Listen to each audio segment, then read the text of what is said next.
and today we introduce House File 420 or Senate File 619, a bipartisan bill that will legalize recreational cannabis for adults at least 21 years old. This legislation will further decriminalize and regulate cannabis use in Minnesota. The bill will primarily focus on the regulatory framework to provide for responsible oversight of recreational use of cannabis and will address the revenue collection only as secondary. That is why the rate for tax rate is intentionally left blank. As you may recall, before medical cannabis became law, the state lawmakers of members of the public participated in a month-long conversation about the merits of legalization of medical cannabis. While emotions ran high, a bipartisan consensus created a carefully regulated system with safeguards to prevent abuse. As more states legalize cannabis for recreational use, most recently our Midwest neighbor Michigan, by ballot initiative, Minnesota has thus far been reluctant to engage in the kind of serious conversation that happened 5 years ago. Many have asked me why I'm carrying this bill, and I answer because it makes sense and the time has come to have this important conversation. Rarely as a state legislature do you have the ability to have a win-win scenario, to tax a product that consumers agree should be taxed and regulated.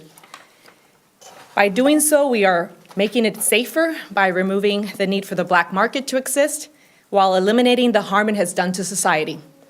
In addition, the state has both a public health and a safety interest in regulating and educating Minnesotans on the effects of the use of cannabis to provide the necessary oversight and legal framework moving forward.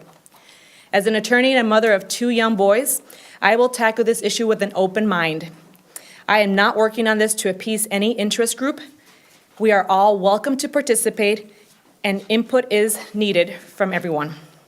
My intent is that we responsibly regulate all aspects of cannabis use by first prohibiting the use of sale to minors under 21 years, keep current law prohibiting impaired driving, that is existing law, uphold the Clean Indoor Air Act, protect employer rights to keep the workplace safe, protect landlord rights to prevent smoking on their property, keep local control to regulate the production and sale in local communities, establish rules on the operation of dispensaries, and develop a tracking system seed to sale.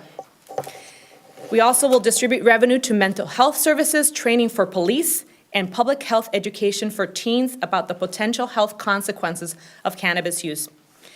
We allow for expungement of cannabis crimes from records previously convicted persons, and we dedicate funding to communities disproportionately affected by the prohibition. We know the time has come to have this debate.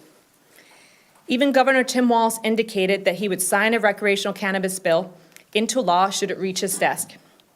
Public opinion polling conducted prior to the midterm elections also found that 56% of Minnesotans favor legalization.